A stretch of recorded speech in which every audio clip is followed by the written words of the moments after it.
I have a riddle for you today. Sitting under this plant for 10 minutes will lead to your death.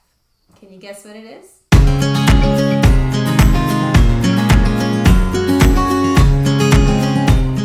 Hey there, welcome to Pen to Paper. I am Leah. I'm a Canadian historical fiction author and I love to read books. Now, I haven't been on my channel for about a month and a half, and that's because I gave birth to my 7th child and I was just kind of letting things go, things that I didn't need to be doing. But of course, I've really missed this. I've missed all of you and sharing what books are bringing me joy and book reviews and book recommendations. And I'm just really happy to be back in the community again. So let's dive into what I've read for, now is it September? No, August, because now we're in September. I didn't do that much reading. Probably the most reading I've done this month was in May when I was doing the May the Force Be With You readathon, which I finished most of my books, and then I kind of finished off whatever I didn't finish in May during June and July. And then I had my daughter July 24th.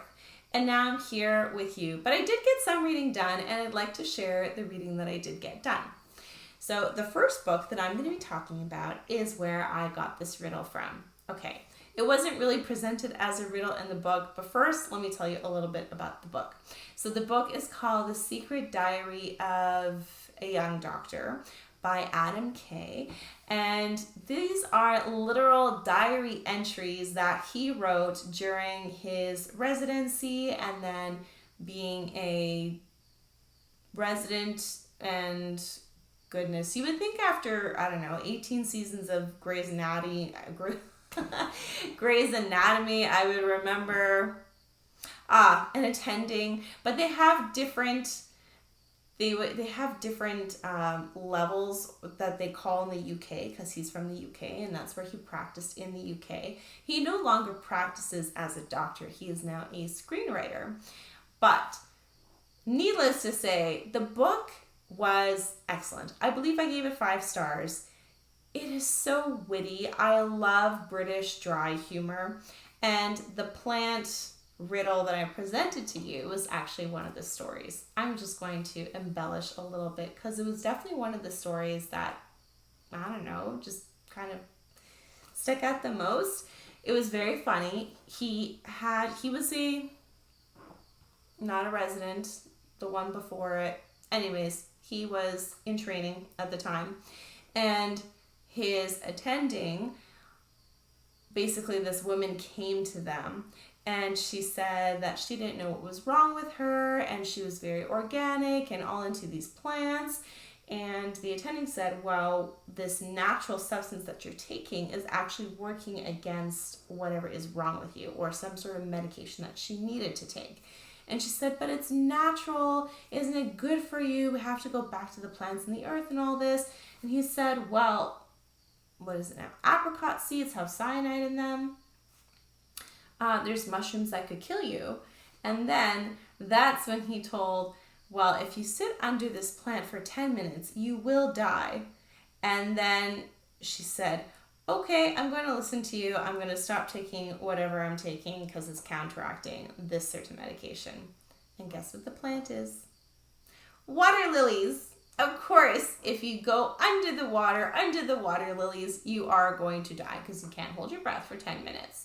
I thought it was very smart. It was funny. The whole book was peppered with interesting information, intriguing information, and a lot of humor. Another story that really stuck out was, I'm not going to be graphic about it on this channel because it has to do with body parts and things shoved into body parts that should not be shoved into body parts. It just didn't sound pretty. It sounded horrible and terrible. It was unique.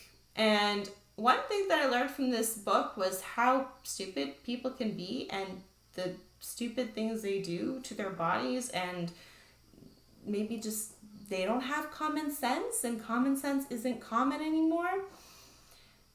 It's a great book. It's very entertaining. So I highly recommend you read The Secret Diary of a Young Doctor by Adam Kay. It's entertaining. It's intriguing. If you like real life, kind of autobiographical, but diary form. But it doesn't even seem like a diary because it's super entertaining. Okay, that's it for that one. Now, the next one I read was No Regrets by Andrea Janelle. And I'm not going to go into this one too much because the Rambling Readers and I, so the Rambling Readers are Linda's World of Books, and Nikki at Dark Between Pages, and Marilee and Julie, which her new channel has totally blanked in my head right now, so I'm going to put it up here. And myself, we pick a book for each quarter of the year, we read it, and then we just kind of let our thoughts ramble about what we think about the book. And that's the book we chose. Well, we didn't choose it. One of us did, and we read it, and then we shared about it. And there was an interesting cracker scene in the book. It was definitely erotic at some points. It's a small town romance that's very, very spicy, if you like that sort of thing. And overall, I really enjoyed the story. It had kind of that nice, homey, comfy feeling to it. The only thing is, I really would have liked more of the male protagonist. The story is this woman has always been in love with her brother's best friend. But nothing ever kind of really happened. He was in town and then he left town to go make something of himself. But then he buys her brother's half of their apple cider co-op organization. They make apple cider. And he buys half of it. And she hates his guts so much because he left so long ago and didn't really keep promises that he seemed to intend to keep. And what kind of progresses is they're snapping at each other. They're like elastics. They stretch away and they snap together, and it's very bombastic a lot of the times. So if you like that sort of thing, this would be the book for you. I'm giving it 4 stars, and you can check that at this link, the Rambling Readers live show. You can check that out yourself. And then the last book I read was The King's Cage by Victoria Aveyard, and that is the Red Queen series. Now, it's kind of weird timing that I've read this because I read the first one 2.5 years ago, and then the second one somewhere in between then and now. And the third one, I think I forgot a few characters. I wasn't quite as well set up as I wanted to be for this read. And the truth is, I didn't really enjoy it that much. I think it was definitely the weakest book so far of the series because I felt there was too much telling instead of showing. It read more like a military manual in some ways. And yet I get it because the red-blooded people have risen up in rebellion against the Silverbloods, and the Silverbloods have powers, the Redbloods don't, but there's this mutation of red-blooded people that have super-duper powers, and they're fighting with the Reds against the Silvers, and it's civil war. So I understand why. Actually, the military part didn't bother me. I just felt as if I didn't care too much about the characters in this one, and it felt there was a lot more telling than showing. And I could see how you could kind of get into that trap with first-person narrative. I did really enjoy Evangeline's first-person narrative, which I believe this is the first time Victoria Aveyard did this. Evangeline is kind of, what's her name now? The main character's nemesis, because the main character, her name's going to come in a minute, I'm sure. Mare Barrow. The main character is in love with Cal, the fire prince. He has the element of fire. And his brother Maven,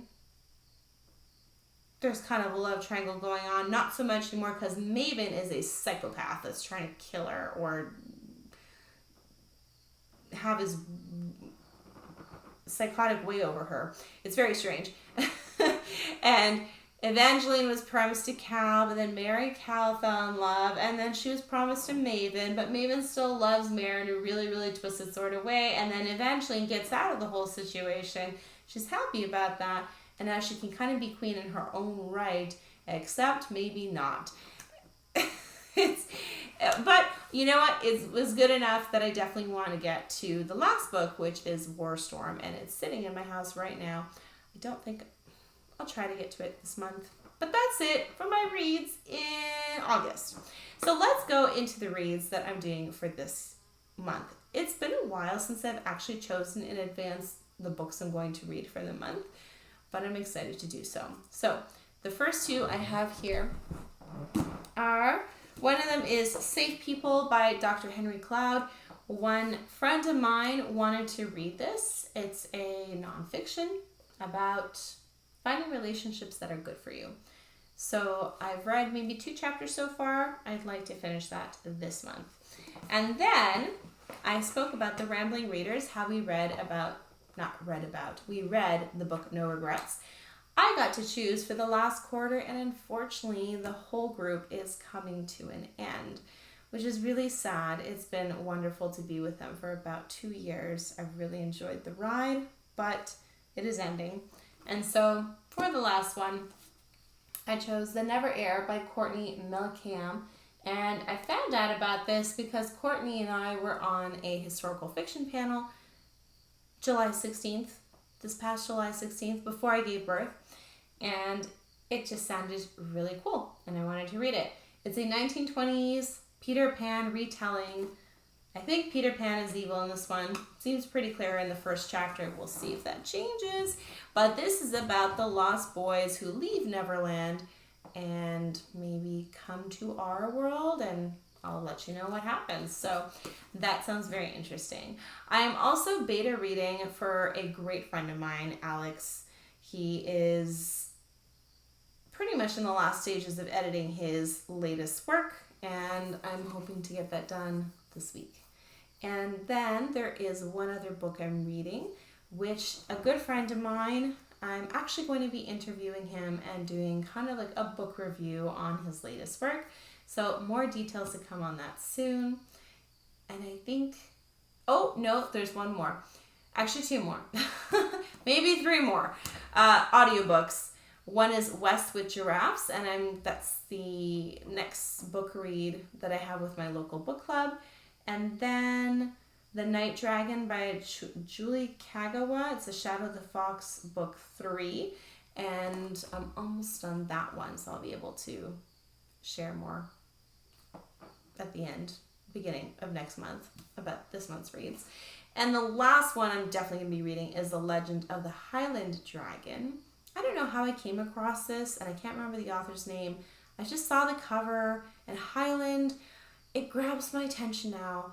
Guys, seriously, it's ridiculous how obsessed I am with Scotland. I went to Scotland last year, and anything to do with Scotland just grabs me, and I can't let go, and I'm daydreaming about Scotland all the time. I had this desire to go visit every 5 years, but I'm so obsessed with it.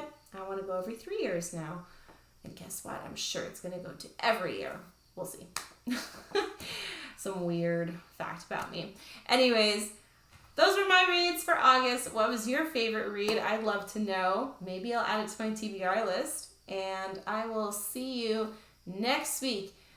Probably most of this month for BookTube is maybe some author interviews and single book reviews on a few books that I've been meaning to do, but obviously, with the baby and being pregnant and then giving birth and then finally back to this didn't happen, but now I'm back at it. So you're going to hear a bunch of those. Have an awesome week. See you then.